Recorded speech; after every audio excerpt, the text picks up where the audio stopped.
What up, what up, what up? It's Rex B, baby, back in the studio. And today I have my sister with me. Hey. Krystle Farmer Seagard. Hey, damn, you gotta say my government? I don't know. Every time we work together, that's how you introduce yourself. So I want me to give you a nickname? That's like work. It's like you said my name like you don't know me. Like I don't know. I don't know. I'm Krystle Farmer Seagard. I got my name too. How do you want me to introduce you? You could have just said I'm here with the homegirl Krystle, like the homegirl Krystle. It's the Krystle Farmer Seagard. Like you're right. That was a lot. That was a lot. You're right. Now hearing you say it does sound like a lot. It was a lot. How have you been though? Like I'm supposed to be like what is it? Rex Bridgeforth the second, the third. What is it? The second. We ain't even got to do all that. You know what I mean? Wait, for real? Is it the second or the third? It's junior, first of all. Oh, okay. There is no second. Okay. So Wait. my son is the third. So but you do say the second. People say the second. Niggas say junior. Name one. But name one that goes by the second. All right, you put me on the spot. Let's move on. How have you been? Good.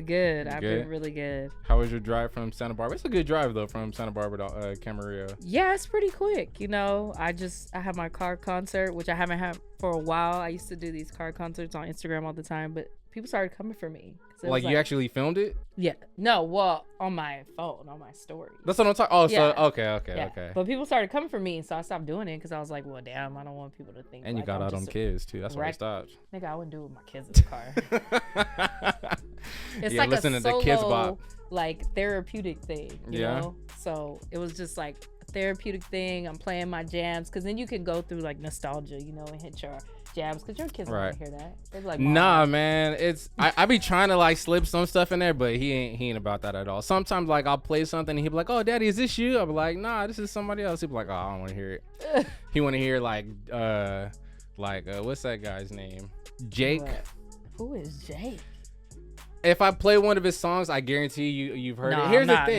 No, I guarantee you've heard. No, like I guarantee you've heard almost his whole collection of songs, but just didn't know it was him. No. He's like super popping. Like all of his songs are like TikTok songs. No. You're gonna make me play one of these right now. I'm gonna give my kids some credit. Like they. No, it don't even have. It don't even have nothing to do with the kids. I'm talking about you. Are you on TikTok? Not really. I don't TikTok. TikTok. Okay, but even on Instagram, like. All right. Am I going to do this right now? Do it, because I'm really about to hurt your feelings when I'm saying I don't guarantee know who how much do you want to put money on this? Jake? Like, you've heard. Jake. It's like spelled Jake. No. It's spelled JVKE. First of all. It's just good. It's. I definitely. Yeah, well, I didn't think so either until I. How do you know his name is Jake? Because of my son. So that's the crazy. I don't know where he be hearing these songs either, but he'll know all the words to them. He's 5. So, okay. Are we sure? Because he's not spelling the name right. So are they words or are they sounds? Okay, hold on. Let me stop this. But I guarantee you've heard this. Just okay, that don't count. No. See, have you heard that though? No, but there's a song to that beat. But you've heard that though. But it doesn't matter. There's an actual song. But that's not what I said. I said you've heard that before. But you've heard that. That's familiar though. So he makes beats. No, okay? It's a song. But they just, TikTok or Instagram, whatever, their reels are like. He's a producer or engineer. No, I'm not gonna play the whole song because I don't want to get clipped on YouTube or wherever we're gonna be posting this. But that's a thing. That don't count because that's a song. What is it? Something you fly into. What? That's a song. I've heard that song. This one? That's an actual song. Yeah. Okay, yeah, that song. That's Jake. That's him singing? I believe so, yeah. The lies you tell. I swear. I put that on everything. You know what? I'm going to play another one, and I bet you've heard this one, too. Well, you know what? Hold on. I don't want to get it. I don't want to get caught on YouTube, whatever. They might mute it, whatever. It is what it is. Okay. So it's an actual person. I thought it was gonna be like. Yeah. So you should have put some money on it. But you know what? Nope. No, if it don't start with "you're right." You you know what? Mm-hmm. See, this is the problem with arguing with women sometimes. Oh, no. No. Let's not I'm just joking. climb up that hill. I'm just joking. Because in my defense. Defense? Oh, we got to hear this. What had happened was when you said, Mm-hmm. Jake, my mind automatically went to like, I don't know. I'm trying to see where you land this plane. What are you talking about? All right. I could play another one, I bet you. I ain't going to do it, but let me see. Actually, this one too. Wait, no, maybe you may not heard this one, but this is my son's jam. I ain't going to play it. There's another one on here too, but this is, in my defense, my mind went to like FKJ. You know that guy that makes like all those like songs that people then take and make actual songs to. So that's why I was like, you should have been clear, like, this is an actual artist that has made hit records. That's different than like I put out a little beat, it goes viral, and then a celebrity or artist so happens to make a song. No, these are his songs though. That's what I'm saying. That's different. If you would have been hold on. I thought you meant like a FKJ. Why did you think that? Look, this is FKJ because FKJ makes like beats off of. I think that's how he got big. Like, I feel like you moving the goalposts. All I said was, I bet you've heard this person's songs, and you said, I bet you I haven't. See, look, this one. Remember the one with Masego? Yeah. So before he partnered with Masego, he was just putting out kind of like songs, like a producer or engineer, and then from there, people got his songs, remixed them, and then made them popular. But you don't go, oh, that's FKJ. Like, everybody goes, oh, Masego song. But why would you think that's what I was thinking? That I was saying. What were we originally even talking about? You don't even know. You were talking about your son likes Jake, and you really said popular. You didn't know who he was. I did not, and I still don't. And then I know the song. I don't know him. Well, do we know anybody? If you who do we know? What are you talking about? You know. Yeah. Yeah. All I said. You was right. Thank you. Oh, there we go. There we go. You was right. Yeah. But for sure. I don't even remember what we was talking about, but let the record show 1-0 Rex. What? My niggas keeping points. All right, for sure. I'm about to write that down. I'm about to write it down. No. I'm just joking. Oh, I'm serious. I'm about to write that down. 1-1-0. I'm about to win before this podcast is over. All right, yeah, I can already tell this is gonna be fun. But so one thing I did want to talk to you. Do you remember when we met? Yeah. It was like when we were filming. No, actually, I think we were maybe doing story time. I'm not gonna lie, I don't remember. Might have been story time, but I think it was one of those nights when we were filming at Melanin. It's like one of those nights I remember I was like, dang, I know she's super dope because of the music that you listen to. Oh, I remember. Yeah. I was playing it was Little Brother, I think. I was playing Little Brother. I had a playlist and it had like Little Brother, Anderson .Paak. Yeah. Far Side, all that stuff. And there's not too many females that I know. I'm sorry. Do you like to be called females? Is that like a thing? Yo. Okay. I'm learning. I'm kidding. No. Hey, the Lord is working on all of us. Praise God. Yeah. Praise God. Hallelujah. But there's not too many women that I know are like they listen to Little Brother and stuff like that. So I was like, oh, that's dope. Like that's super cool. I felt like we're probably gonna be cool just on the strength of that alone. So and I'll give you that. Like growing up, I guess was always considered like a quote unquote tomboy. Okay. And so I ended up just naturally gravitating more towards my male cousins, more towards my male friends, and a lot of our connections had to do with either sports or music. Yeah. Like a lot of the songs I like to, like my homegirls weren't listening to, so I naturally bonded with men. And I don't know what that is. Maybe it's the like things they talk about in the music, but for me, it was always like the beats, the conscious level of rapping, and just like the intellect that I wasn't necessarily seeing in some of that like poppy music. I wasn't trying to listen to that, and so I hear what you're saying on that end. Like I also don't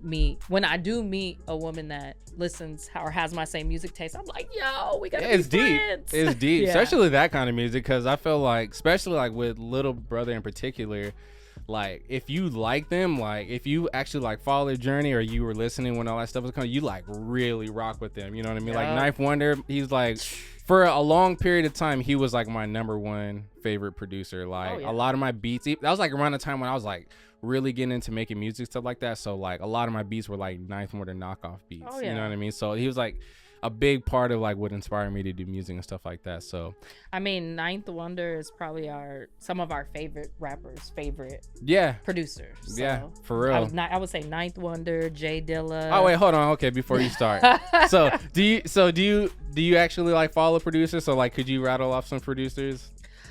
I wouldn't say I'm an expert. Give me your top 5 favorite producers. It could be hip hop, R&B, whatever. Okay, for sure, Jay Dilla, Ninth Wonder. Is this in order or just any? I don't have an order. I don't like that top 5 stuff. So Ninth Wonder, Jay Dilla. I gotta put Timbaland in there. Okay. This is going a little bit on the R&B side, but still rap. But I feel like he kind of just honed the sound for R&B. Jermaine Dupri. Okay. And who would I give a 5th to? I know I'm missing one that I can't think of right now. Who was Drake's early producer? 40? Like Hit Boy or it was not 40. Hit Boy, yeah. It was 40. Yeah, 40. I said because he's not making his Boy Wonder. That's what he's not making his newer stuff. I think Boy Wonder is. Really? But 40 was making some of that like Drake we loved. Okay. So I think I would say he's more in my this newer generation. I would say 40, but if I had to put somebody back in like that all time. Who am I missing? I'm trying to think of sounds. Yeah, our lists are pretty close. Well, I'll give people don't realize, but Missy produced a lot of that early Aaliyah stuff. Okay. Yeah. Okay, I respect that. I'm not gonna give it to you know who because you know why. But they, they have a catalog. Okay. I already know who you're talking about, and I think I know who you're talking about, and he's definitely in my top 5. That's what I said. Are we not gonna say his name? Say his name. You know, you're talking about Kanye, right? Yes. Okay. Okay. Yeah. Yes. Okay. Yes. Yeah, I can't. Did you just see too? There might be a sexual assault lawsuit following him. With Kanye? Yes. So I'm just like, they taking down all of our heroes, folks. But here's the thing. Oh wait, for real, yo, tripping. Oh yeah, that was tripping. How did I forget that? Yeah. So honestly, I feel like our 5s are pretty close. I would say Dilla for sure. Dilla's probably like my number 1. And the crazy thing about Dilla was I was on the late train with Dilla, and I didn't even know it. Like I didn't know about like that he produced like the Far Side and all that stuff that when we were growing up. I think I'm like a little bit older than you. Yeah. How old are you? No one cares. I'm 36. Oh, okay, yeah. We're then 3 years apart. So that's not that far though. Oh, you 39? I'm 33.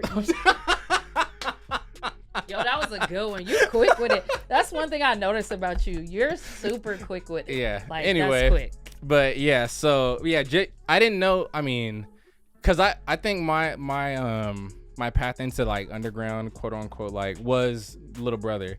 Like before, I was definitely on like the Cash Money and like, whatever was kind of like pop or whatever right below pop. I was definitely on that until I think. Wait, what's right below pop? By that I mean like pop is like your whatever's on the radio, top 40 stuff. Got it. But below that was like kind of, at least at the time, was kind of like a hip hop. It wasn't like as global thing as it is now. Yeah. Like I'm saying, like maybe between like the early 2000s. Don't get me wrong, it was definitely like huge, but not the average person is gonna be listening to like whatever. So you like Nelly and the Saint Lunatics, Ludacris. Exactly. So that's pop, but that's like, you know what I mean? Yeah, like it was top 40 at the time. It was top 40, but what I'm saying is like not like. I guess I want to say like not all white. You couldn't ask an 80-year-old grandma who's Ludacris, but you could probably do. I don't know. I would back beg then, to maybe differ now, because I think the South doesn't get enough credit for like catapulting hip hop into like top 40. Because they started making all the like David Banner, Yin Yang Twins, right? Like all that stuff. And then these were like top 40 hits you started hearing at parties. Whereas I'm always been an underground hip hop fan, but folks weren't playing that on a large scale. Like the South really said, nah, we about to take it and run with it. Right. Yeah. So what was like your first, like, how'd you get introduced to like underground hip hop? Was it your cousins and stuff like that? No, honestly, my grandfather, he was, he used to actually be a DJ at, I think it's KCSB at UCSB. Oh, okay. And he was just always into music, DJing at a young age. And so we still to this day, he passed, God rest his soul, but we still to this day have all his like vinyl records and everything. And so just growing up in the house where like music, especially old school, when you have that ear for old school, it's hard to grow up and then listen to like crap, you know, like you're gonna be like, yeah, that's cool, but have you heard this? And then too, once folks came in and really started sampling, and if you knew old school and then you would hear a little hit of that, you'd be like, yo, that's da da da. And so because I always had that ear at a young age, I gradually just went that way. And then me and my grandpa always had that relationship with music where we would like bond over that. So if he would find an artist, he would put me on. If I would find an artist, I would put him on.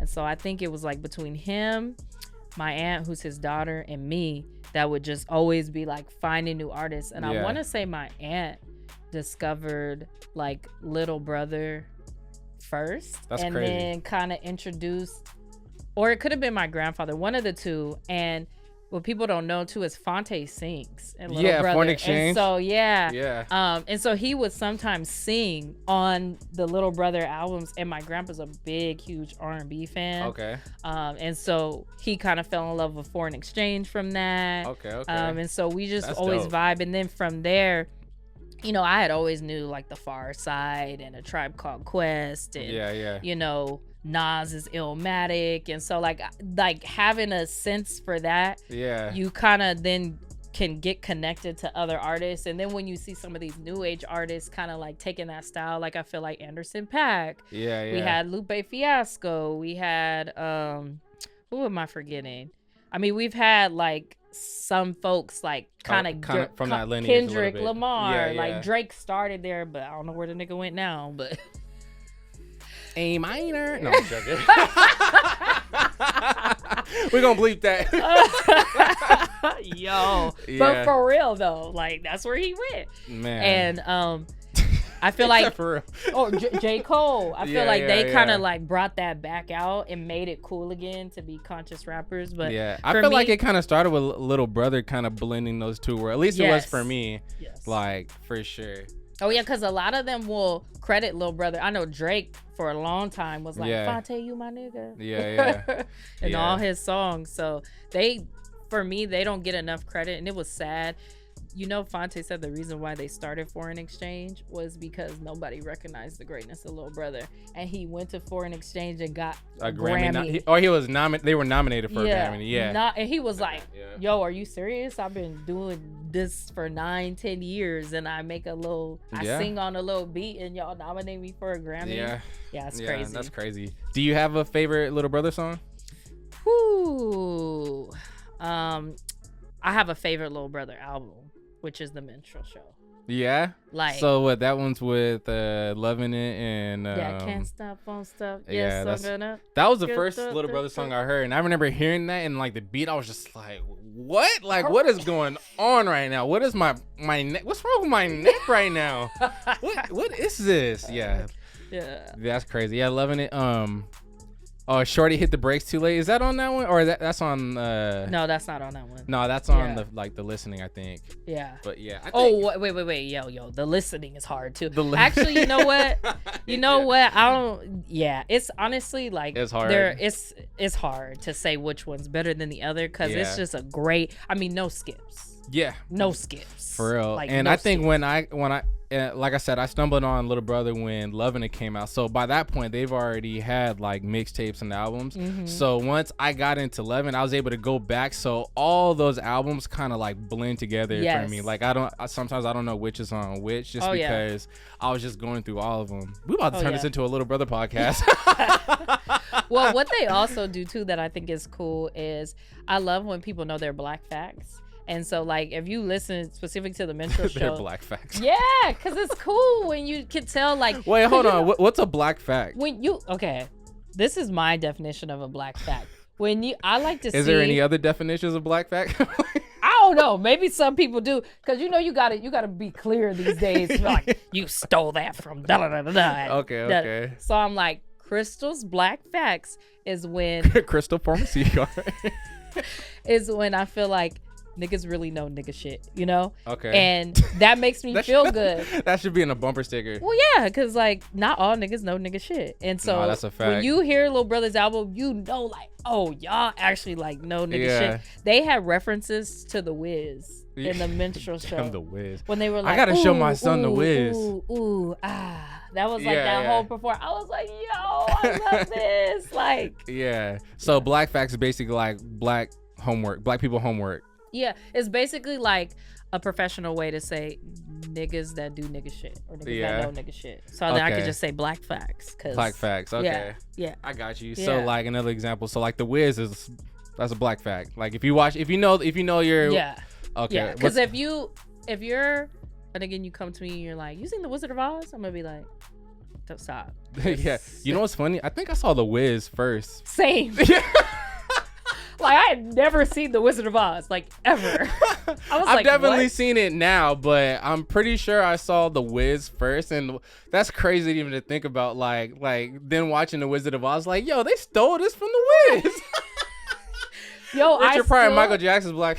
Yo, I still have not seen The Wizard of Oz. Now For I real? know what it is, because people reference it and you see it, but I've still never seen the movie in whole, because I don't understand how you could watch The Wiz and then watch The Wizard of Oz. Like, no. Jay, that's hilarious. Yeah, no. So black facts. What's some more black fact movies that if you like? These are like some staples in the black one. What's another?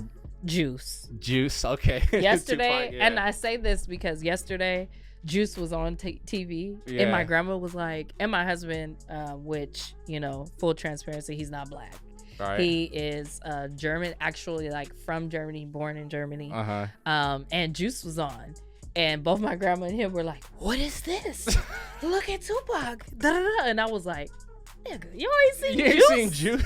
Like, this is a classic. Like, you have to see Juice. So then they all sat there and watched it. And I was like, okay, yeah, because y'all got to check this one off your list. Like, I feel like if you're black, you have to see Juice. Yeah. You have to see, Boys in the Hood. The 5 Heartbeats. The 5 Heartbeats. Temptations, but you made a reference to that earlier. Right. Yeah, she showed up 5 minutes is already... She was here for 5 minutes and already changed like my whole thing. And I just noticed right now it flipped back and you didn't even notice. Hey, it is what it is. You didn't even notice. They said this is Rex's house. I didn't do it. It did it on its own. So like right now the camera's like mirrored. Like she's actually standing on the other side. Yeah, but it's flipped on camera. Yeah. But she kind of came in here and made a whole fuss. I had to change my whole settings. I'm like, now my camera look crooked and stuff like that. But yeah. She said, ain't nobody trying to see you, Otis, or what you say? Nobody came here to see you, Otis. Ain't nobody came here to see you, Otis, okay? Yeah. But this is why you need to know your black facts, because I'm telling you, 9 times out of 10, you're going to be somewhere and a black person is going to reference something that is like important. That's right. Like monumental to our community. And if it goes over your head, you don't want to be that person. You don't want to be that person. What? That's hilarious. So those are, think of what's like something that's a black fact for you? For me, let me see. Now you put me on the spot. Yeah. A black fact. I can't think of nothing right off the top of my head that's anecdotal, but yeah. Let me see. I can probably give you some more movies. So we already said The Wiz. All of them like 5 Heartbeat Temptations of that realm. That's whole like era. Yeah. But yeah, I used to love those movies. So what's another one? Boys in the Hood, Menace to Society, all those Black Hood movies. Yeah. Waiting to Exhale. Waiting to Exhale. Dang, yeah, that's even The good Bodyguard. Not Color Purple. Yeah. Like if it had a black person in that we don't play about, you better seen it. Yeah. Like black people love The Bodyguard. Yeah, and it's crazy back then. We only had a handful of actors too. Yeah. That was like The Preacher's Wife. The Preacher's Wife. And then what you Bodyguard. Drake made a reference to that, talking about Kendrick's wife Whitney. We ain't gonna talk about Drake and Kendrick no more. I feel like that's almost played out at this point. Well, I mean, Drake's done, so he ain't done. Have you noticed he's light skinned? No, I'm just joking. He ain't done though. I mean, he is not making the best of moves as of late, but I feel like he's been in the game for way too long for people to just throw him away. But I guess they did do it to R. Kelly. But we know why. I think Drake's done, and I say this. You don't mean like done? Like what do you? No, I do, and I think he was done before Kendrick did that, and Kendrick just like put a nail in. What makes you say that? Because he's been, and I hate to quote Joe Budden, but I gotta give him his credit. Joe Budden went off on his podcast about how Drake is not making music for grown folks anymore. And Drake built his fan base off of like our age and up. And so now he's like following. I mean, Kendrick said it best. Like, what did he say? You ain't a collie, you a colonizer. Like he loves to go. Yeah, Kendrick said a bunch of things. Right. He loves to go and adopt other people's styles of music. And after a while, I mean, think about it. We all was thinking it, and then Kendrick said it, and I remember listening like, yeah, that nigga do be doing that, because it's like, it gets old. It's like, where is your style? We all fell in love with you because you brought something unique to the game, and now you doing what everybody else is doing, and it's like, I don't want to hear Lil Baby from Drake. I don't want to hear whatever other rappers because if I want to hear Lil Baby, I'm gonna go listen to Lil Baby. Like, Drake, do you. And everybody, I think, because we have like, in a sense, brand loyalty, we are loyal to him because we know he gave us so much greatness. But you can't keep like disappointing us like this. Like, we get excited and then you drop something and it's like, seriously? Well, I would argue that him changing and trying to tend to a younger audience is kind of also what's kept him relevant for 15, however many years he's been doing it. I push back on that. That's a lie, because what's kept him relevant is it's just like Tupac and Biggie. Their catalog is like iconic. Yeah, but they iconic. Also, I'm not gonna. Tupac put out a gang album. Biggie only put out 2 albums, and then he died. So I mean, what would you? What do you think Tupac and Biggie music would sound like right now if they were still alive? If they're still, I don't think we'd be still on it as tough as we would be. I think now. We would, because I was talking about this with my grandma and my husband yesterday when Juice came on, is that Tupac was really, when you think about it, influential. He was the first, even before Will Smith, to be a rapper and dip his hands into so much. This dude was like a great actor. He was writing, producing. What else was he doing? I mean, he was an activist. He was telling you like, oh no, I'm not just about to get up here and rap and entertain y'all. Like, I'm about to do, and he just would have, who knows what he would have been till now. I think he would have been what Jay-Z, I don't think Jay-Z would be where he was at if Tupac was still alive. Because Tupac would have been that, because he's also just more conscious than Jay-Z is. I also think Tupac was kind of a lunatic. Okay. And that's what, but we don't think Jay-Z's not. He just hides it better. Like, I'm convinced like niggas with money are terrible.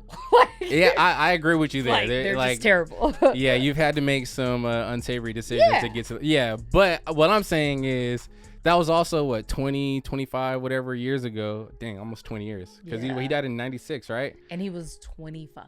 We forget that. Yeah. So my thing is, he was super young, but I think that it's kind of hard to say, because it doesn't seem like, would he still be shouting like the thug life and all that stuff? Because it has like a phase, but I don't know if we are going to be wanting to hear that 20 years from. No, he would have evolved, but I don't feel like he would have though. I think he would have. Tupac was an intellectual. Are you sure? No, if you watch some of his, I think people focus too much on "Hit 'Em Up," and like what he got. Great song. It's a great record.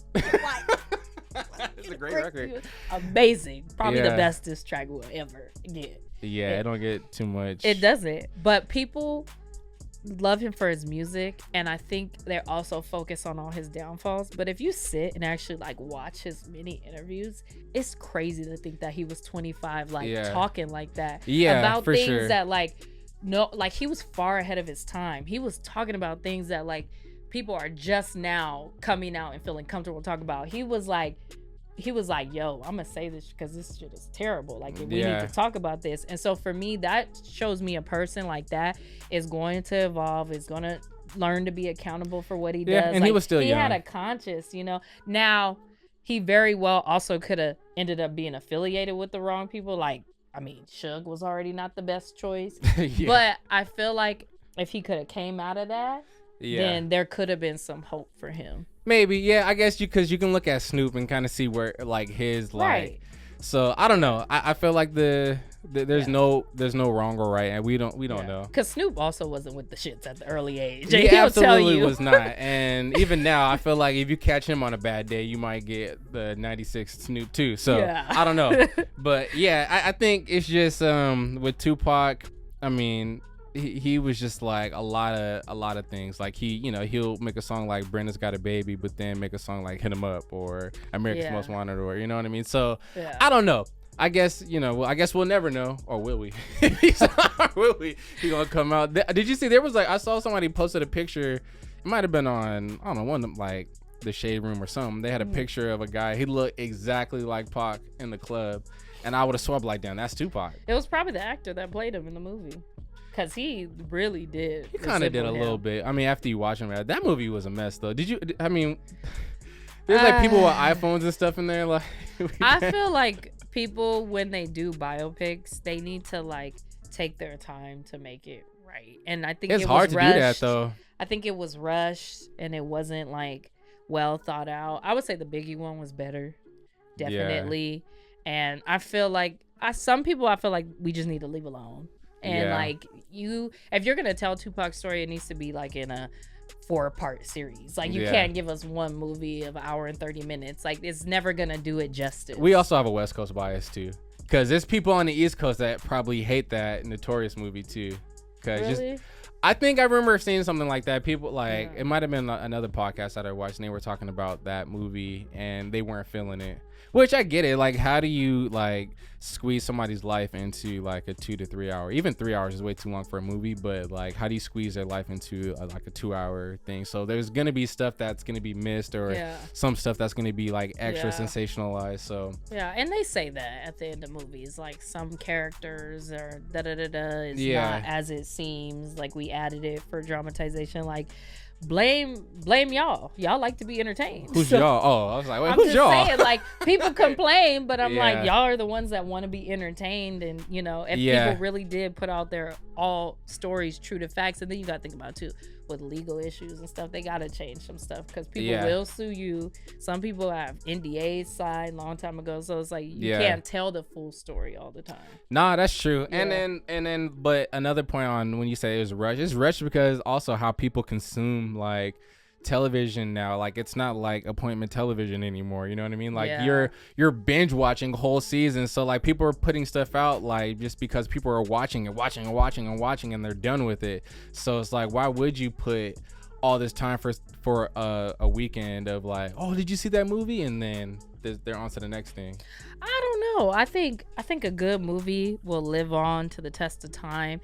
And I'm a binge show watcher, and I'm somebody that like one of my top 5 strengths is context. And so I like a lot of details. I'm the one that's like watching a movie, Googling stuff so I can find out more information because I'm like, wait, what happened? Like, where is this person now? Do you watch TV with the captions or without?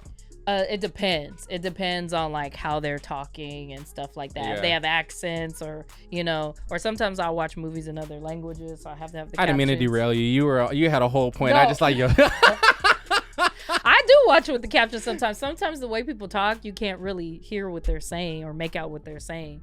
So captions are helpful. But I'm a fan of like short limited series because I think you can get more into it. Like if you're gonna tell the story, do it right. If I was a director and I was doing somebody's biopic, I would do a deal with Netflix for an 8-part series because you gonna get from birth to death or to now. And people will watch 3 parts of that and be on to the next thing. No, they wouldn't. They would watch 8 parts. And it would be in the number 1 until everybody got through that 8th episode. You hear that, Netflix? You know? So support y'all. Netflix don't support black women. You hear that? She said yeah. But yeah, I always watch with captions is what I got from everything you just said. I feel like I can't watch movies without captions anymore. Like I went to the movies I went to the movie theater the other day with my wife, and I was having a hard time following along because it didn't have captions in the theater. I was just like, I'm just so used to it. That's a problem with your attention span. Is it? Because if you're actually watching something, then you're not missing anything. Oh, so I'm the problem. I'm the problem. Oh yeah, for sure. For sure. Yeah. For sure. Always. Yeah. No, maybe it is like the captions help me to stay focused. Otherwise, I'm gonna pick up my phone. Maybe. Exactly. I don't know. You know, but that's not my fault. I'm a victim. No, seriously, we all are. Like we all are. I have to literally like tell myself and be consciously aware of when I pick up my phone. So sometimes when I say, hey, I want to watch this show, I will leave my phone in another room so that I can actually watch it. Otherwise, you're going to pick it up because that's for just no the world we live for no good on reason. Yeah. I will get a damn Ring notification from my doorbell and pick up my phone. Next thing you know, you're on Instagram and you're on Amazon. looking at the Ring like, ain't nobody coming to see you, Otis. Literally, nobody is coming to your house. Why are you worried about, like, because somebody's walking their dog past the house? That's the truth. It's the society we live in, unfortunately. So I think we have to just be mindful of it. So I try to be. I'm like, hey, I'm not gonna pick up my phone while I'm watching this. Or even when it comes to my kids, like, I'm like, hey, let me put my phone down and pay attention for at least 30 minutes. Because kids be telling you them pointless stories, and it's so easy to check out. You'd be like, my God. Wow, what am I gonna make for dinner tonight? Oh, back to what she's talking about. And my son, oh my God, my son he'll repeat himself a whole bunch of times, and he's just so competitive. I'm probably like the reason why he's gonna. My wife is competitive too, but like everything he says, like, could you do that when you were a kid? I'm like, dog, I haven't been your age in so long, and it'd be like the most like simplest stuff, like, were you this tall when you were a kid? I'm just like. Why are kids like this? Like, my daughter wants to constantly live in a state of nostalgia. She's like going through a phase like, Mom, what did I used to do when I was a baby? Did I used to do that? And I'm like, I don't remember, girl. Like, I don't know, maybe, possibly. Yeah. And then she gets all mad at me if I like don't have a whole story to tell. And I'm like, you're putting a lot of pressure on my memory. Yeah, for real. Like, I barely remember what I did yesterday. You trying to bring up stuff from years ago. Yeah, or I'm trying to like focus on getting you to bed and getting you to sleep and make sure you did your homework. Like, I can't get process all that stuff going on. Yeah. Hilarious. That's funny. I feel like with my son too, like I have to make everything a competition to get him to get up and do something right away. I kind of have to make it like a competition in a way. I'm done. Like, we'll be downstairs and I have to be like, last one, like, to get him to brush his teeth. I'm like, last one upstairs to brush your teeth is not whatever, you know what I mean? And that will be like yesterday. Oh my God, yesterday I was like, all right, I said last one upstairs is not the tallest or something like that, and I beat him. And tell me why this boy was crying. Because he wasn't the tallest. Like, it's not obvious? Yeah, he was like all the way mad, like, I'm not the tallest. I'm like, nigga, you 5. Like, you're not the tallest every day. Yeah, you're not the tallest to anyone. Like, bro, you're the shortest in this house by far. You're almost as tall as your mom. Kids really like competition. When I coached my daughter's basketball team for the first time, was it this year? Yeah, it was like end of last year going into this year. And my husband, like, he comes from the basketball world. He comes from pro sports. And so he was like, I was like, okay, give me some pointers. Like, because even though I play basketball, coaching is way different. And I hate when people act like it's not. It is. Being a coach is way different than being a player. Like, and that's why we only see so few players go into coaching. So I was like, give me as many tips. And he was like, make everything a competition. I'm like, why? He's like, kids thrive off that. And they really did. That's the only way I could get them to run, jump, play. Makes sense. If I gave them like a competition, then I also gave a consequence. So it's like, hey, if y'all don't do this, y'all gotta run. And they were like, okay. And I'm like, why can't y'all just do it? Yeah. That's actually some good insight. I'm gonna hold on to that when he gets older. I'm gonna keep on, pushing the competition, because it does work. Like, and it's like the littlest things will motivate him to do. Like, I'm starting to apply that to his homework too. Man, we're like how long have we been going? We've been going for 40 minutes, and we had some topics lined up, and we haven't touched our one topic. I don't know. Well, speaking of basketball, we could segue into that one. Okay, for sure. Yeah. So, do you want an introduction? Want me to introduce it? You can introduce this. Okay. I'm a guest. Right. But anyway, we were gonna talk about the whole Caitlin Clark and the WNBA and all that stuff, and how she's getting all these hard fouls and blah blah blah blah blah. But like, before I say anything, I kind of want to hear what you, because this might be the last episode after we talk about. I don't know. We'll see. I'm gonna see how you feel about this, and then I'll give you my take. I'll keep it simple. Okay. Basketball is a physical sport. Okay. And I'm going to need people, and this goes for the NBA too. Like, I think what we've seen over time is that it's just gotten more strict and more rules. I miss when niggas used to fight on the court. Like, like that it's game, it's competition. You get in there, you play. We got to remember, this is their jobs. Like, it's their career. Like, just like we would go into our prospective careers and want to put our best foot forward and maybe be competitive here and there.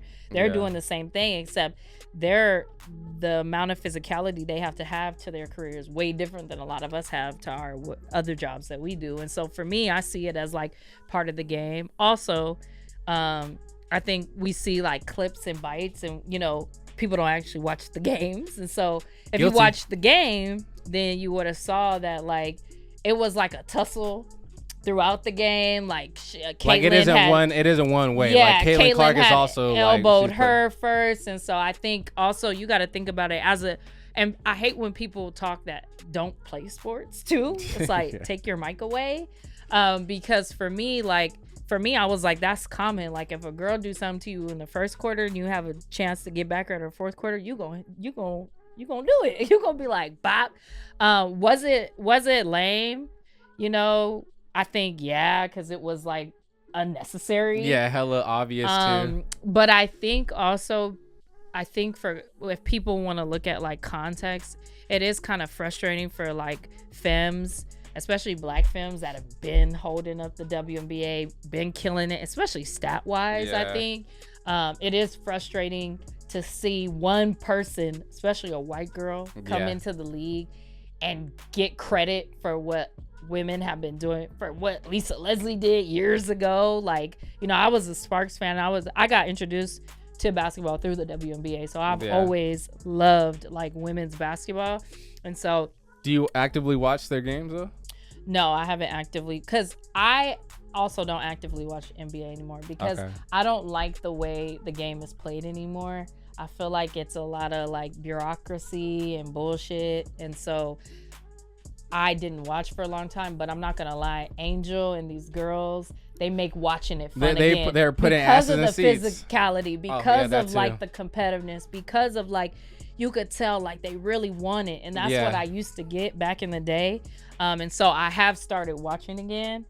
But it fell off for a long time, and I feel like that's not all the players' fault. It's everything changes, the league changes, the way the game is played changes, and I just am not a fan of like, I don't want to call it prissy sports, but I just feel like soccer, how they be fake falling, they be like, oh. That's definitely a part of it. I feel like basketball has become that. They'll like trip and be like, and you're like, nigga, like, how do it again for the camera? Shut up. But I feel agree. like that was nothing.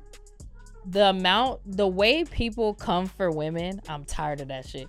Because what's his name? Draymond Green be fucking like, yo, what I'm telling you, this man, the fact that he's allowed to be like an announcer at the games pisses me off. Cause I'm like, are we not gonna act like he don't go on the court and just like do stuff for fun? Hey yo, his highlight tape of fouls is crazy. Yo, and it's talked about for the game, and then it's just let go. Wild. And I'm like, let's let these women play. People gonna make mistakes sometimes. They're gonna do stuff in the heat of the moment, and let them rock, because we let Draymond Green do that shit for years.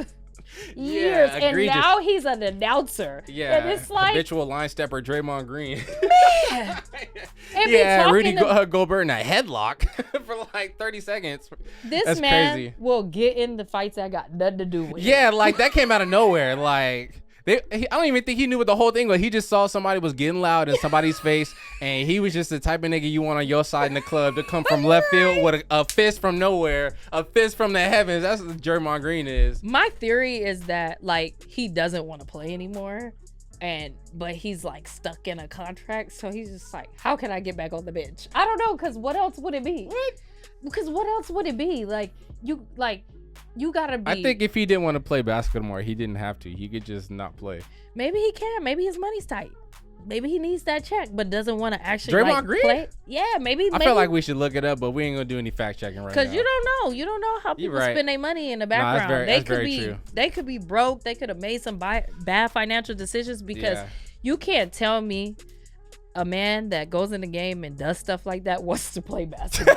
Like, you don't want to play. Right. Like, you don't want to play. Like, nah, I think he's just scrappy. He just got a lot of heart, and he's from... No, wait, let's rewind that. You don't... What? He got a lot of heart? You don't think so?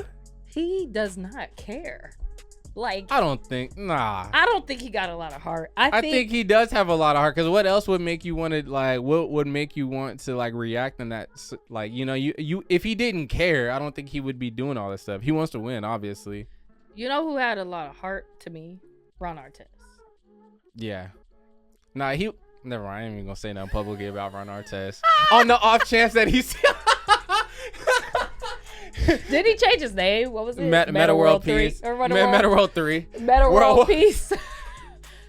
After he was coming to the stage and beating up fans. I want no beef. But to me, I actually watched. He had a documentary. So he had like a hard life and stuff, and he's been through it. But to me, that's somebody that has heart. Draymond Green, I don't know what he doing. Yeah, I don't know what he doing. But back to Caitlin Clark. I think with Caitlin Clark, I'm guilty. I don't watch women's basketball, not because it's women's basketball. Okay, so you don't get an opinion. Next topic.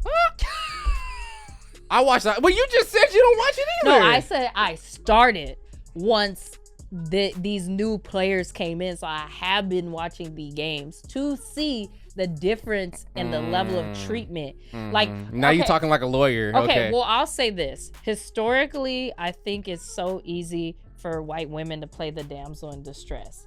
And I think that much like I don't think she's doing that though. Much like Taylor Swift does. Oh, hold on. Okay, no. We're not even gonna go there. This is no. We're not even gonna go there. I don't think Caitlin Clark is even playing it. I think this is just like the media, and honestly, I think it's good for the league for this stuff to happen. You know, you could strategically play a damsel in distress without saying anything or doing anything. But how is she doing it though? That's the power in it. Being quiet and allowing the media to kind of create a narrative and not like counter it is literally. Whereas Angel is gonna step out and she gonna be like, she gonna stand Angel Reese, on the business. one who didn't she just get fined for not going to a press conference? Yeah, she did. Yeah. Then what are you talking about? What I'm saying That's is the same thing. But what I'm saying is, but she later made comments. So what I'm saying is, Angel gonna stand on business. She gonna stand on business, whether it's online, whether it's in an interview. And when you continue to see a narrative play out and you don't say anything and you kind of let it, and you see it's going in your favor, like especially. But why would she say something though? Especially as a white woman in today's time, like it's important to like name some of the misogynoir and all the isms misogynoir, which is basically the discrimination and hate directed specifically towards Black women, because we experience racism differently than women of other races. So shout out to Maya, I forgot her last name, but she coined the term. She's a Black queer feminist. But it's called misogynoir, and we know too much now to not let these narratives play out. Like I think white folks especially have a responsibility to say stuff when stuff like this is going on, because there is a difference. Angel got fouled crazy last game. I mean, and in no way, shape, or form am I a Caitlin Clark sympathizer at all. Honestly, like I said, I don't really watch. I watch the highlights, and some of these highlights look crazy, and they are kind of one-sided. They're not showing what she's doing on the other end. But if you were Caitlin Clark, what would you want her to say in these situations? I would have came out and said something similar to Angel. So Angel recently had an interview and she basically said, like, you know, the game is physical. It's going to get physical. Things are going to happen. I'm a foul. They're going to foul. And then she said that, you know, she does think as rookies coming into the game that, you know, they get targeted sometimes, which, you know, because it's a lot of hype around them. But she was like, but I'm a stand on business around it. Not one player isn't single-handedly bringing back the WNBA. Like, I'm gonna hold my crown too. And I think, but she kind of is though, a little bit. She kind of is a little bit. How? She didn't even win. LSU did. Angel won 2 years ago. That was last season though. Yeah, but I'm still saying she won against her. I know she and Caitlin Clark hasn't won any, but you can argue at the end of the day. Get the fuck stats out of here. Okay, look, we can compare it to Allen Iverson. Great player, loved him. Like, he was my favorite. The reason why I was number 3 basketball player. He put asses in seats. He never got a ring. But he put asses in seats. And that's something. Why are you playing the sport if you're playing to win? I want to win. Okay. Yes, you put asses in seats, but you need to also win at the end of the day. Yeah, but that's not even the whole point though, because I feel like so with Caitlin Clark, she puts asses in seats. Like I said, I am not defending this lady. You don't think Angel does? I think the rivalry just. I think the rivalry it definitely helps. That's what Angel was saying. It definitely helps. Rivalry puts people in seats. But I don't think people have been paying attention to women's basketball, college and professional or WNBA until like this whole Caitlin Clark. Like I said, I don't even sound like I'm defending her, but they're paying attention. So we got to separate like the actual basketball fans that have been watching, been following. We're not talking about. But what are we talking about? We're talking about the hype and the just major attention, the shoot up in the ratings. It's been the rivalry. It's been the way, the competitiveness, and the way they play together. I guarantee Angel you, Reese deserves big credit for that, because I guarantee you, for sure. If that wasn't a thing, of course people would still real basketball fans would know, because I knew Caitlin Clark. But I don't think real basketball fans is what's making the money for the WNBA. Exactly. So it's going to be the casuals. Credit to the rivalry. Yeah, maybe. I don't know, but would you say okay? And you're making me feel like I'm defending this, and I'm not defending. Because that's what you're doing. I'm not defending this lady. I don't know her. I've never watched only full game I watched was with her and Angel Reese, but that's besides the fact. But I guarantee you the ticket prices she plays for the Fever, right? Yeah. The ticket prices for the Fever are probably way more than any other NBA team. I mean, that's like the history of basketball. You have a star player, people are gonna go. But she's not winning though. So that's. But I just feel like she's putting asses in seats. She might be, but I also think that this rivalry took it to another level, and people aren't giving enough credit to Angel for that, because I would say, quite frankly, Angel's presence on social media has gave Caitlin she's dope. I definitely mess with her. Given Caitlin more fans, because then people are like, oh, what's going on? Then they see Caitlin, then they go up and look at how ill of a player she is. So she's gained more fans because of because come on now. Black women start trends. And if we know that historically, no, it's gay black men start trends. Oh, black women and black queer people start trends. So if we know that, then we already know that a lot of Caitlin's fan base came from the trend of black women naming and taking up space. First time I ever even heard of Caitlin Clark was the whole when doing the whole shit. And I rest my case. No, that's a fact. 1-1. Rex 1, Krystle 1. Hell no. 1-1. No, like I said, I'm not defending her at all, but I think it's just funny. I think this whole the rivalry and them fouling her hard, I think it's good for the game, honestly, because people are watching, people are paying attention. It isn't great. I mean, it is, some of the stuff is nasty. Keep fighting. Some of the stuff is nasty, and there's no place for it. But at the same time, it's entertainment. It's like wrestling. It's not even about entertainment. It's a part of the game. It's a part of the game. It's a game for them. It's entertainment for us. You know what I mean? Well, yeah, like, it's entertainment for people. For me, it gets me excited. I feel like with WNBA, they should treat it like hockey. They should just let them slap box for like 5 minutes and just let it go. God. I will watch every single WNBA game if they were allowed to really fight. Just watch Draymond Green. Yeah. Yeah. He slap boxing every time he out there. I saw somebody posted on one of the social media. They're saying they were talking about the last where Caitlin Clark got like thrown to the ground. They said, I bet you if they started finding people $50, they'll stop. I was like, $50. $50. $50. That's crazy. Did you? So I'm about to test you. So you're a WNBA fan. I'm not good with tests. I'm not good with tests. I wasn't in school, and I'm not still now, and I'm gonna hold on to that. So how many? So it's still gonna be 1-1 after this. Oh, okay. What? Okay, whatever. I ain't keeping score. How many teams are in the WNBA? Oh, stop it.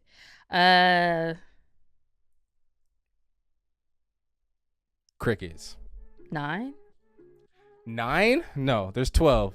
Oh, okay. See, but isn't that ridiculous? My whole life, I thought there was like 30. Oh, no, I knew there wasn't many. That's why my number was close. Yeah. But some of them are newer, right? Wasn't Aces? I don't know. Las Vegas Aces. I don't know. Yeah. So that's why I would look that up because I'm sure some added over time. But yeah, I knew it wasn't a lot. Yeah. People don't care about women. Okay. Come on, Rex. People don't care about women? People. Women's sports. Okay. In specifically. I know we've already been talking about this probably for way too long, but because I think I saw you talk about something about like I'm probably about to lose all of the people that came to watch this for you. They probably about to hate me, but I saw you posted something about like the wage disparity between the WNBA and the NBA. Oh God, here we go. Niggas was in my DMs. They was in my DMs. If there's only 12 teams, how many games are they playing in their season? You can play everybody on the whole season in 1 month. Let all men that are gonna watch this podcast, all men identifying folk that are gonna watch this podcast, know I will die on this hill. Okay. Because one of the homeboys was in the DMs, want you to be clear. And he was like, just like a woman could never admit when she's wrong. I said, I'll die on this hill.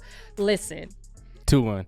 I understand, because my homeboy even went and talked to his other homeboy that's like a coach of the NFL and was like, how do they take data from ticket sales? Because I was like, because he was basically arguing that like women don't go to games and actually men go to games. And I was like, okay.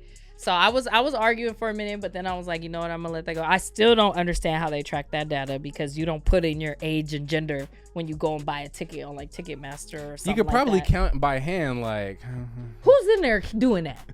I don't know, man, because it don't be that many people. I don't know. They came up with some philosophy behind it. I just let it go because I don't have the science behind it. However, what I will say is 2-1. It's work.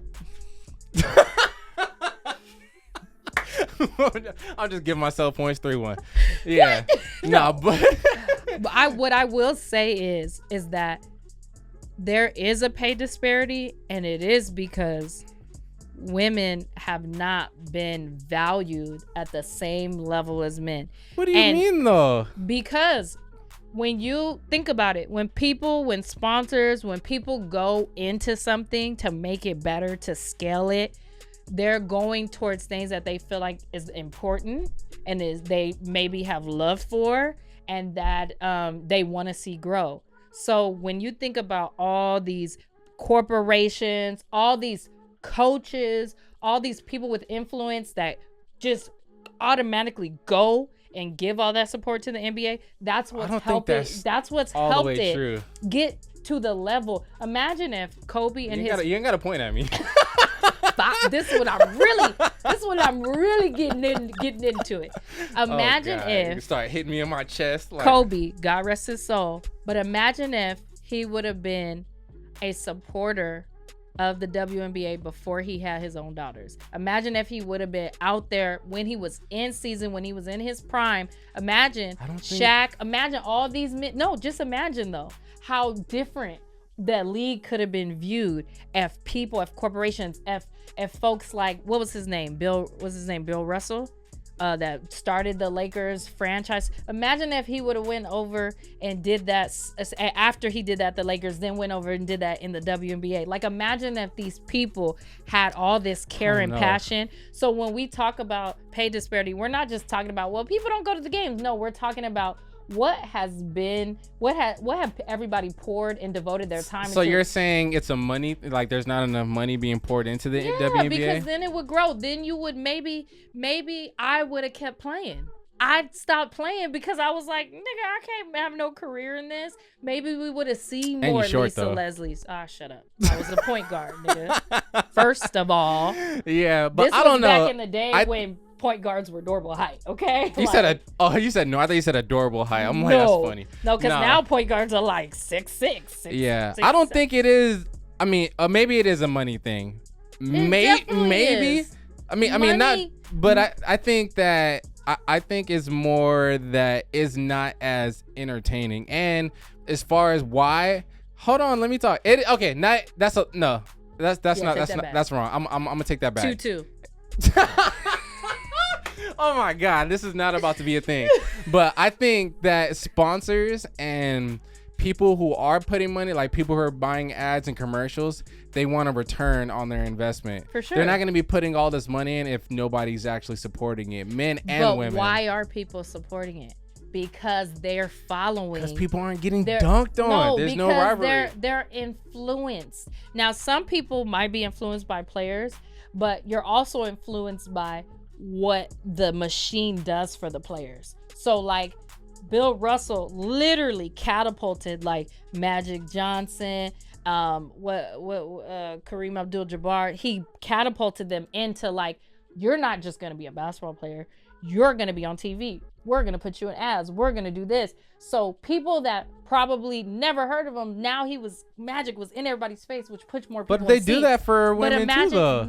But not at that level. They weren't. They started now. But you what know I'm what? saying is if they would have put that same energy early on, and we know why they didn't, because of misogyny. And so if they would have put that same energy, nigga, don't air call me. If they would have put that same energy into women's sports early on, we would see it.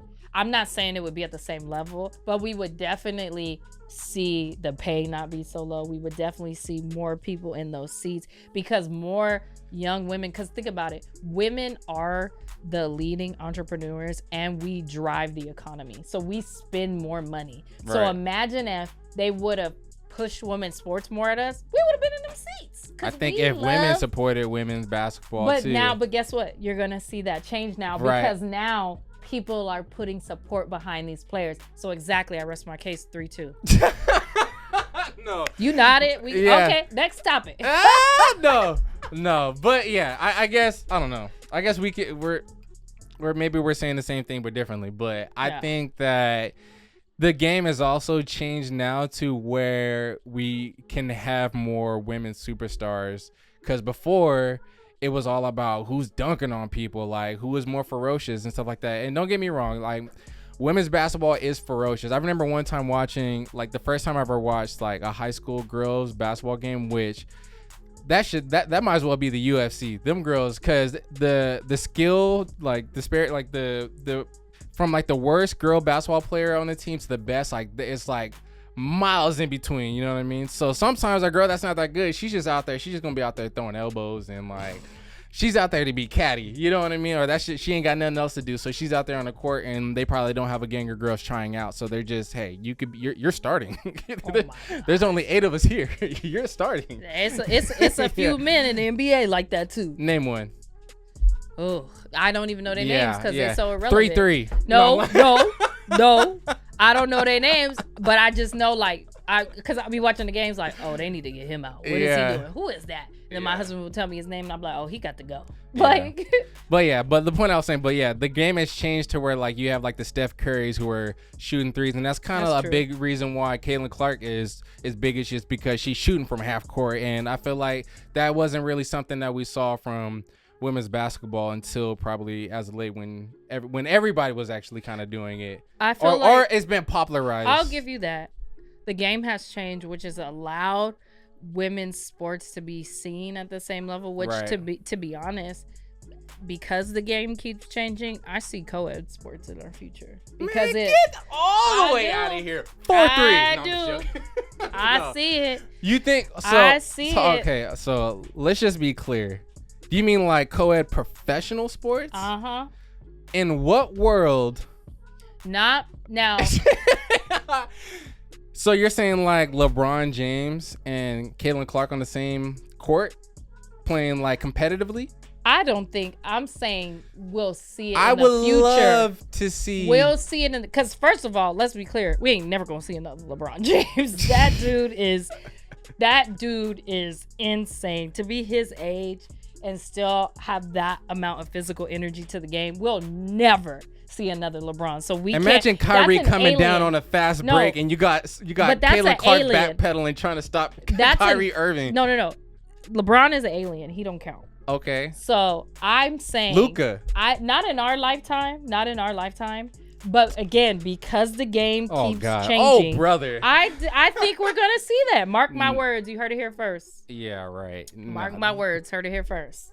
We're gonna see that. That would be. They're already doing it. They're gonna have to. They're already doing it at the youth level. They're already. Yeah, doing that's it. when testosterone and all that stuff is out. There is no way that they're gonna have professional, and this is like women a competitive produce league. Testosterone too. Okay, yeah, okay. We're not talking about Brittany Griner. No, I'm just joking.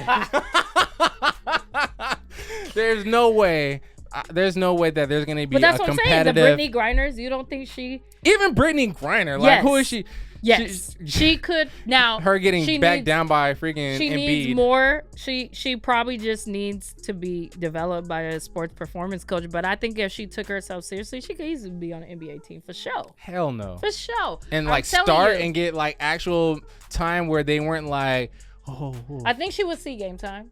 And you think again, what do you think her stat line would be in like the NBA? Like what how many points, how many rebounds, how many for BG? Yeah. She'd be out there looking like J. Cole. Nah. First of all, she would run circles around him. Love him as a conscious stat line. She gonna get 0 rebounds unless they're like gimmies. Are you serious? You think Brittany Griner's getting rebounds over Embiid and like? She's huge. Like I said, for a woman, yeah. With training, and she took it seriously. I think she could. She could. There's no way. I think you would be surprised how physical. I don't think so. Physical the game could get. I think again. Physical for other women. I'm thinking like against each other. That's not. I feel like that's not even fair. Like I think it is fair. To think like somebody, I'm not even gonna say LeBron James, but anybody like that's an all-star, not even a superstar, like anybody, Tatum, like could you imagine somebody? You gotta think about this. What am I not These thinking about? These are going to be co-ed teams, so it's going to be men and women playing together. So it's going to be a mix. So what you're saying is it's not about like talent level or production level. It's just like. Oh, your number 1 has to be a girl. Your number 3 has to be a girl. No. It's gonna be about talent, but it's gonna be where it's gonna. They'll probably have a number. Like you at least have to have. They're gonna have to make like a 4-point shot or a 5-point shot. No, have a girl specialist. They're gonna be like you have to have like 6 girls and use 7 guys on your team. That's not taking talent out of it though. Well, it's not taking talent out of it, but what I'm saying is it evens up the playing field because you're not going to just be playing with like one Brittany Griner and a bunch of like I think you're thinking like Brittany Griner and all the greats. We're picking the best 5 people on the team against your best 5 players on your team. Again, but those 5, 3 of them are women, 2 of them are men. So we are taking talent out of it. But you're not because you're still taking the best out of the group of women and you're taking the best out of the group of men and you're stacking them on a team so they're equally. So you got to think of a Brittany Griner playing with a LeBron James instead of against a Brittany Griner playing with a Kyrie Irving instead of against. See, you're not thinking like that because of misogyny. See, no. 3. No, so no. We're going all right, we're going to change the subject, but nah. Let for us sure. know I what don't y'all think. Let us know what y'all think. No, see, that's not even because we're going to get a bunch of female. Sorry, I don't mean to call y'all females if that's what you don't want to be called. I don't mean no harm by it. But you're going to get a bunch of bitches. No, I'm just playing. That's better. No, but you're going to get a bunch of ladies that are thinking like, you know, how you're thinking. I just don't see it. I just feel like if we're taking the best 5 players and we're taking gender out of it, like we're just saying like, okay, we're just going to take the best 5 players on this team. There's no way, there's not going to be a single lady that's going to be able to take some of the NBA players' spots. And and then that's not even like misogyny. That is just we haven't seen it. So we can't really say that because I hope we do see this. I do too. I want to see it in my lifetime, to be honest. I'll pay to watch Angel Reese get dunked on by LeBron James. Every game. Well, LeBron won't be playing. He won't be playing. Okay. Yeah. So LeBron's son. I don't know. You think he's gonna go to the NBA? Hell yeah! You talking about Bronny James? Not because of talent, just because it's kind of like a known thing. It's a bureaucracy now. You're gonna no. You're probably the way it's looking is whatever team Bronny gets drafted to, LeBron James is gonna go to that team because he's gonna be a free agent too. That's what it feels like. You know what I mean? So.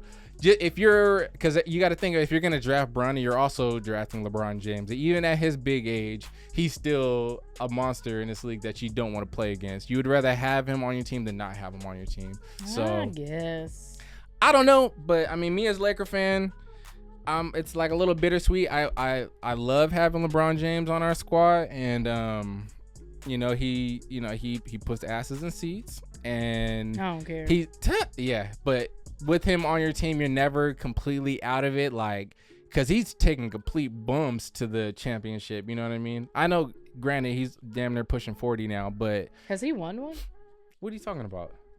Has he won a championship? Who? LeBron. Has he? Are you being serious? Yeah, I'm being serious. All right, no more basketball talk ever again on this. No, seriously, can you answer it? He's won. Yes. How many? Like 3 or 4. No, I'm Googling. He's won like 2 or 3 in a row. Didn't he win? He won 2 in Miami. I'm Googling. He won 2 in Miami. He's won 1 for the Lakers. He's won 1 in Cleveland. So I think he's got 4. I'm Googling. Is Wiki's pretty accurate, huh? Oh God, here we go. I know people can edit. Just ask Siri. No, we ain't editing nothing. Hey Siri, how many championship? Well, it's called a specific championship. No, it's called just championship. I'm sure it doesn't matter. It's not even listening to you. Oh, hey Siri, how many championships has LeBron James won? 4. Oh. Has he won 1? He has 4. 4. You know, when somebody loses 4-3. When somebody loses so much, it's hard to remember when they win. Ooh, is that supposed to be a dig? No. How many championships have you won? None. How many has Angel Reese won? 1. Okay. Uh-oh. Yeah. What happened here? Our camera cut out. Oh, we're gonna take a quick break, and you got a phone call anyway. I'm about to see what's up, and then we're gonna get into some more topics. So, all right, we are back. We were having some technical difficulties. As you can see, we're on a totally different angle right now. But it's okay. We learning. You know what I mean? I'm allowing myself to make these mistakes publicly. You know what I mean? It's just to let you know that you can do this too. You know what I mean? I mean, hey, you better than most of us, because he was back here fixing stuff and I was just on my phone. I'm saying. He was like, I think it's the wire. And I was like, whatever. That's right. 4-3. No, I'm playing. Thought you wasn't keeping score. Oh Lord, yeah, but eventually I'm gonna get this figured out. Like I said, I'm still learning. You know what I mean? We're very, this is the infant stage of this, and I'm really enjoying doing this with you. Like, I know, this was fun. I can definitely see this being something, and oh yeah, we're gonna have a whole nother set. This is my office, my studios, where I do all my other content. Well, where I do this content. I'm already letting you take over, but eventually we plan on having, like, we're gonna use one of the other rooms. We're gonna make a set and have that all more us, brainstorm a name and all that, like all that, the Krystle podcast. I don't think I like that. We're gonna have to try again. We're gonna workshop it. She said the Krystle podcast. Oh God. But so where are we at? What do you want to talk about? We're about to get onto our last topic. Okay. And we're gonna talk about specifically. I wanted to talk about this because we're both parents, but you're also a father. So I was like intrigued because he gave context. So, anyways, we're gonna talk about this Benzino and Coyle Ray. I won't call it beef because it's definitely an odd dynamic for it to be a daughter-father situation. It's definitely kind of trouble, but it's weird. So for those of you who don't know, Coyle Ray and Benzino, they've had this weird love-hate relationship. Where's the love though? Well, I would say there's love because they'll beef and then he'll say that, but I don't think it's reciprocated at all. No, because there's been a couple times where like people came for her dad and then she was like, that's my dad in the day, and then they're like cool and then they're not cool. So I think families beef, that's what they do. However, there's so much context we're all missing because for years, I'm gonna be honest, I didn't even know this nigga had a daughter. I didn't know they were related until like recently. I mean, I want to say within the last like 1 or 2 years, honestly. Right. And so even with that context, it's like, I'm sure some of what she's saying is true because it's like, nigga, nobody knew you had a kid. Like, or at least a daughter. That's not, I mean, okay. Well, yeah, I guess their situation a little bit different because she's kind of like I want to say superstar, but she's a celebrity. She's a celebrity. For that not to be, and maybe it is common knowledge because I mean, for one, I'm not even gonna say that I'm up on all like celebrity gossip, so that's not really my thing. Yeah. So, I didn't know that that was her pops. So yeah, I think their relationship. I don't think that says anything about their relationship. That could just be that she doesn't want it to seem like she's gotten some kind of a handout. You know what I mean? So. I mean, I think two things can be true, right? I think that he very well could not have been like the dad that we all think he would have been because he made money and this and that. Because niggas with money are still trash fathers. Like they still. I'd argue say probably most of them. Well, yeah. I'm not gonna say it. I don't know, but because sometimes the more money you make, that means the busier you are, and the less a lot present. more sacrifices exactly you had to make to be able to be. And sometimes people do that selfishly, where even when they have time to spend, they would rather go take more jobs or go to this award show or and miss graduations, this and that. So he could have very well did that, and she could very well be pretending like it wasn't what it was. On the money side of it, she could very well be pretending like she still like she got street cred, right? Because it's like we don't know that she could have very well been taken care of in nice houses, but what Benzino was saying was when he was down, everybody else was gonna be down too, because he was at the rise and then he fell, and so money was different, so it looked different.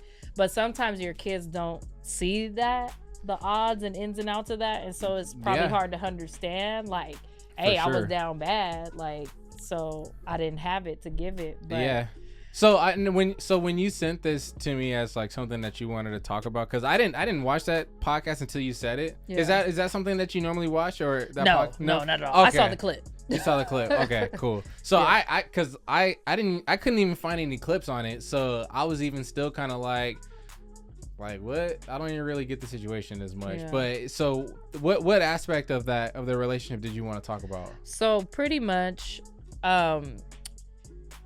the clip that went viral was him saying that why is she, because I guess Benzino came out and basically like publicly said that she never sold drugs and all that stuff. No. He said in some way he still has support for R. Kelly. Okay. And he went into a whole spiel that I don't even care to get into of why, the reasoning why.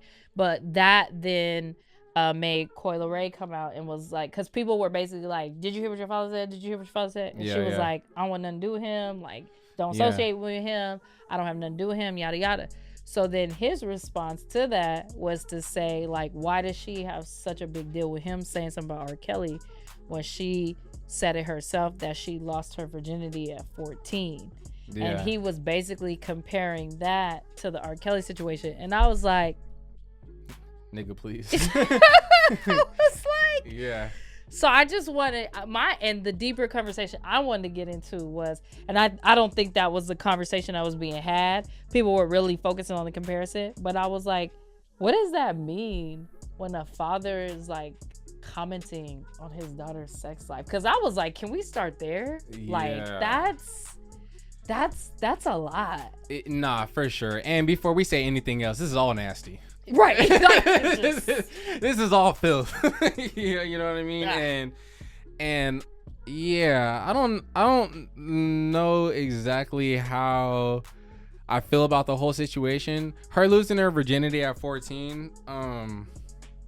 Well, let's start here. Before you commented on that, when she said that, she was in a room full of like men, which I already was like, that's a kind of locker room. That's kind of weird thing to be like saying. And even how she like divulged that, they weren't like pulling it out of her. Yeah. She just was like, I was wild. Like, I mean, da da da da da da. And then when she said that specific thing, then one of the dudes in there was like, whoa, you was having sex at 14? Like, he's like, whoa. And then they kind of went in on that. So I already think that just the dynamics of her divulging that, it seemed like it came from a space of trauma for her more. Because I was like, I wouldn't have that conversation in a room full of niggas. Because even if it's true. Right. Yeah. It's none of your business. So I thought that was weird.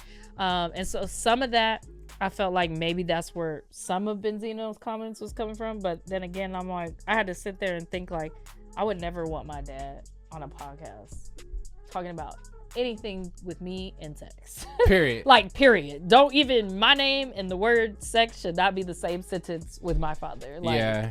I think it's just different just because of, I mean, don't kill me for this, but I feel like just the kind of like the image that she kind of portrays too is kind of sex in a way too. But even though that, I mean, that doesn't necessarily mean that he should be commenting on that at all. But I mean, I think he even said it himself that like he doesn't even follow her because he doesn't want to like accidentally pull up her photo or video comes up of her twerking in a bikini or something like that.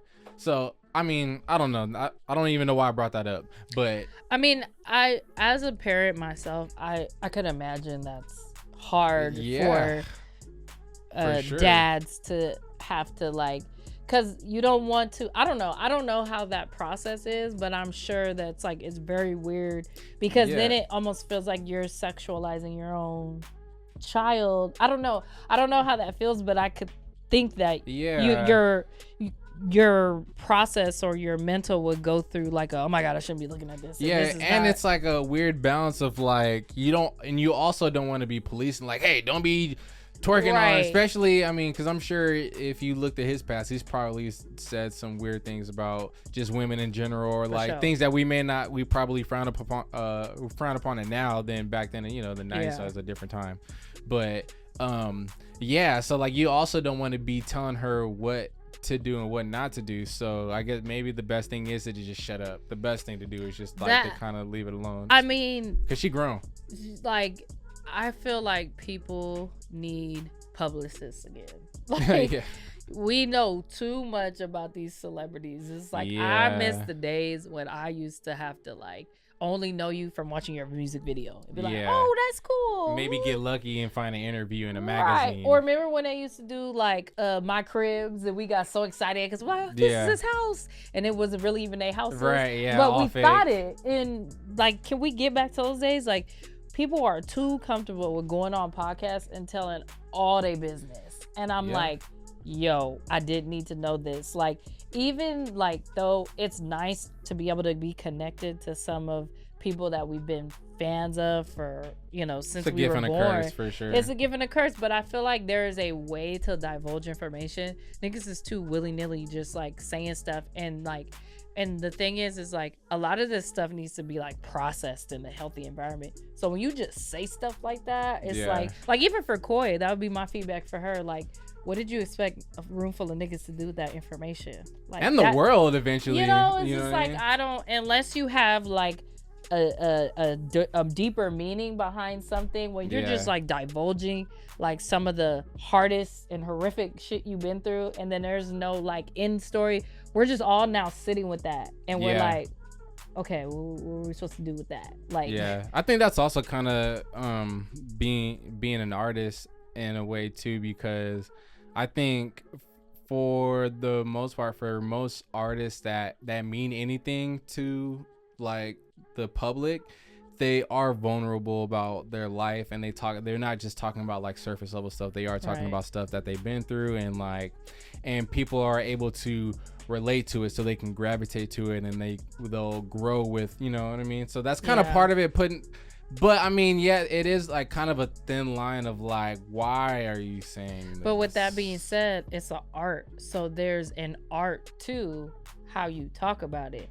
So, you know, and we learn that with storytelling, with everything. Like, think about it, when you've ever been in a room and somebody just like dropped some shit out of nowhere, you're just like, what do I do with this? Like, how, am I supposed to give you a hug? Cry? I don't really know you like that. This was a lot. Like, that just puts people, you don't know what everybody else in the room has been through too. So there's got to be strategic ways around saying things. And if you're not like, you don't have the gift of like storytelling, or you don't know how to bring things in a room to where it still can create like healthy discourse, then you just need to be quiet.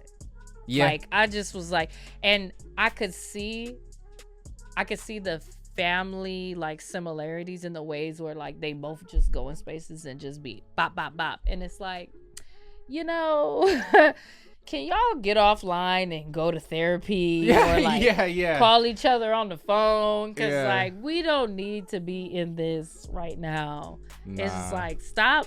So to the world, stop inviting them to do podcasts. Fast forward to like episode 200 of us, and we over here talking about some bullshit. Running out of things to talk about. Look. But yeah, I agree though. I think it's probably tricky too for her, because I don't imagine she does too many podcasts too, and I can see how you could get into the momentum of oversharing when you're just like in a room, people are saying you're trying to fit in where you get in, say what you want to say, and like and you not accidentally, but you just kind of like word vomit something that you're like, damn, I don't even know why I said that. So I get how that can happen too. So, and people are probably asking both of them these questions because they have gone viral for beefy, and that's just the world we live in. Is can you click it? But see, me, the way I think, I would be like, I'll go just as viral for like shutting you down to make you look dumb. Like, so how are you? Everybody can't do that though. I think it's a gift a lot of us have that we don't tap into enough. Like, you don't know how many times I've seen a viral clip and I've been like, yo, I would have been like, next question, what's up? It's easy to say that when you're how saying are you that and your daddy doing. It's easy to say that to your phone, but when you're actually in the room with the lights, the camera, and the microphone, and doing all this stuff, and you know, like, oh my god, this person is their XYZ, and there's gonna be millions of people who are gonna see this, and and even more are gonna be watching just because it's me and what I'm talking about. So I don't know. I think like, you see though, how it would push back to those people is I'd be like, y'all need to study the greats, because I don't study the greats. Okay. Whitney Houston, I ain't never did crack. Crack is whack. I done made too much money to smoke crack.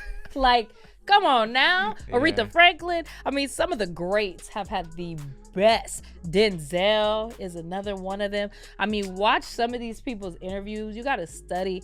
Like, if you're going to be somebody that's going to constantly do interviews, you need to study interviews, because you need to know you need to know what you have to expect. Like, don't depend on your team to do that for you. Like, you need to know, hey, what is going to be expected of me when I go in this space? How does this person normally interview?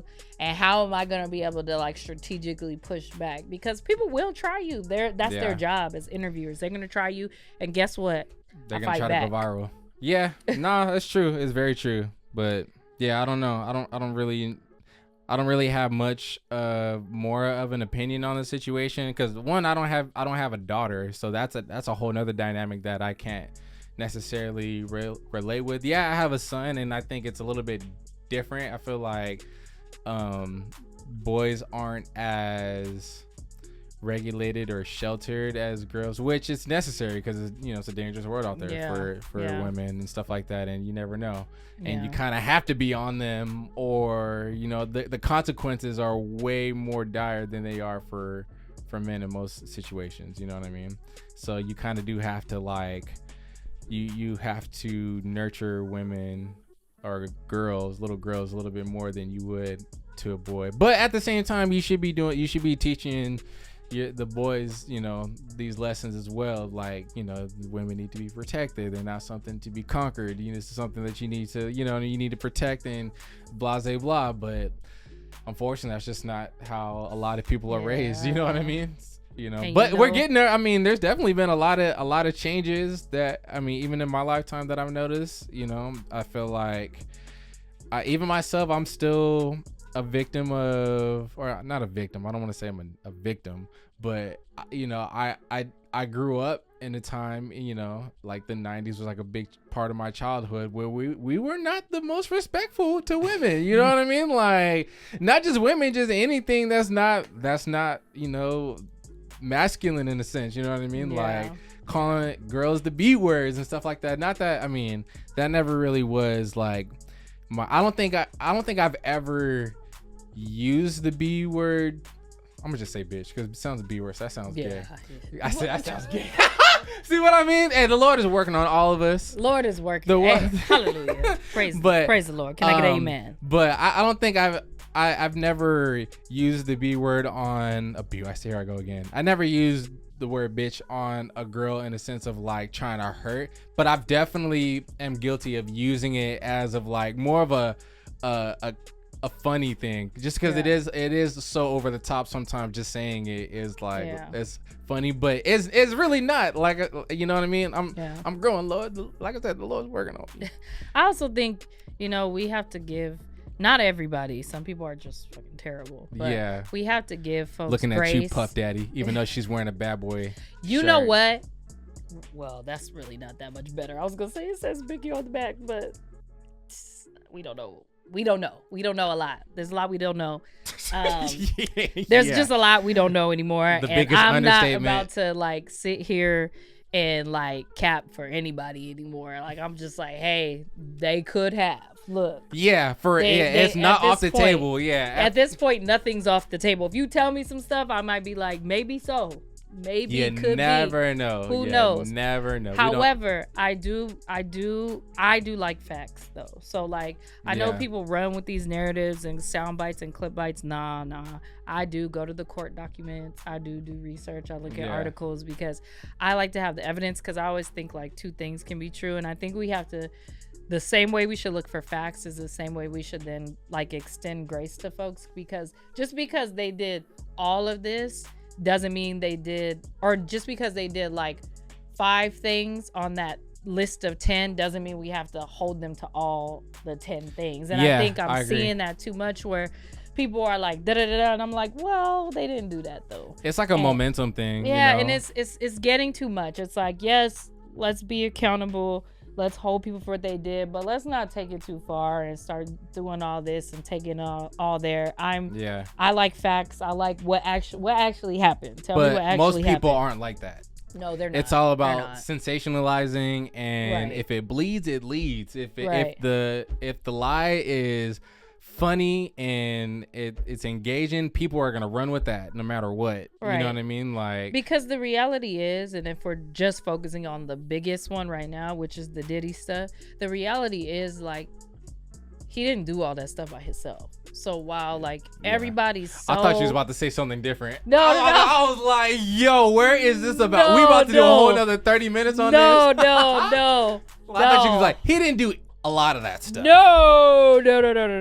Like, faux show. That nigga did some. He did some of that stuff. But again, my thing is if we're focusing on the bigger issue here, which is just like how money and power can like cause situations that lead to abuse and you know, the R word and all these things, right? If we're talking about that and we're trying to like eradicate that, then to me it makes sense to go back to the root of the problem, which is like we need to talk about how this industry has been ran for so long. And so while everybody's like looking for the takedown of Diddy, I'm just sitting here like, yo, who was involved in all of it? Let's just we're never gonna get to it though. That's the thing, because of capitalism, honestly. That's true. And the people that are paying for all this stuff is probably the people, a lot of them that are guilty. I don't want to say that. Like you know, we should be dealing with facts. But you know, if we are talking about money and power, you know what I mean? Like the people with the money and power, like we said earlier, yeah,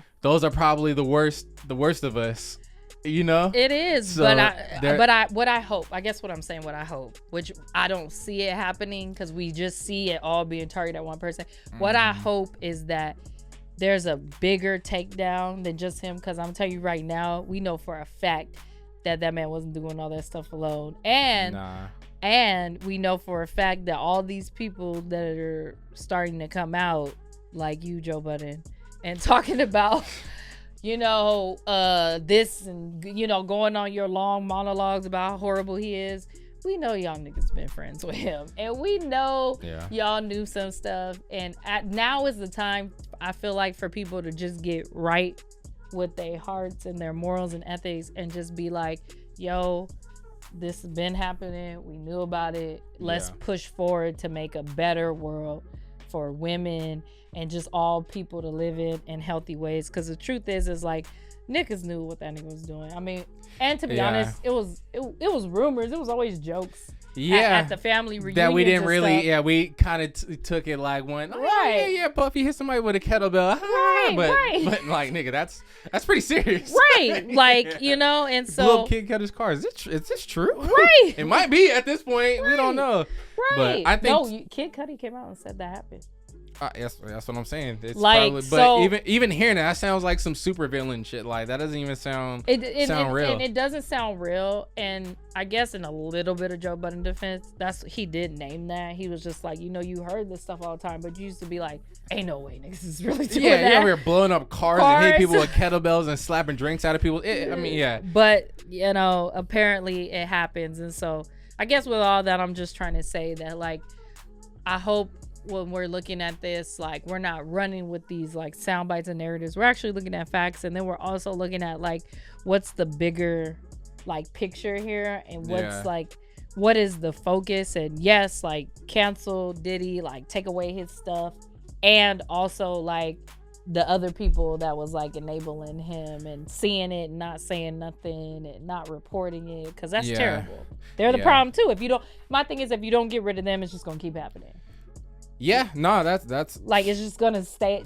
Diddy will be out the way, but then another Diddy will come. I agree. So it's just like, it's pointless to keep taking down one person. So I'm hoping that what we're seeing, people are learning from, like, everybody thought, oh, cancel R. Kelly, but it's like, but again, R. Kelly had a whole team of people that was like helping him do that. So again, that's why we're now seeing a Diddy, and we're gonna see more unless we focus on like the bigger picture, which, you know, is I'm sure at the core of it is white men. I'm sure, because it's always their fault. They're always at the very core of everything. So, you know. Yeah, so. And on that note, I think that is a great. We're gonna end it. This is a good mic drop. Yeah, for sure. Oh, wait. Krystle 10, Rex 3. You know what? Just because I support black women, I'm gonna let you have it. I like how you did that.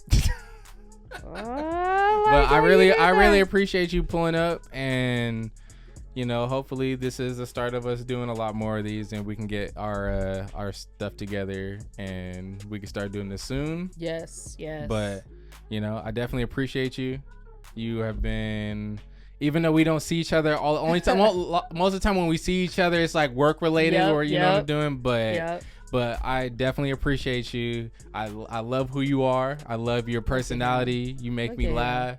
You know what I mean? Even drunk Krystle. I'm a funny nigga.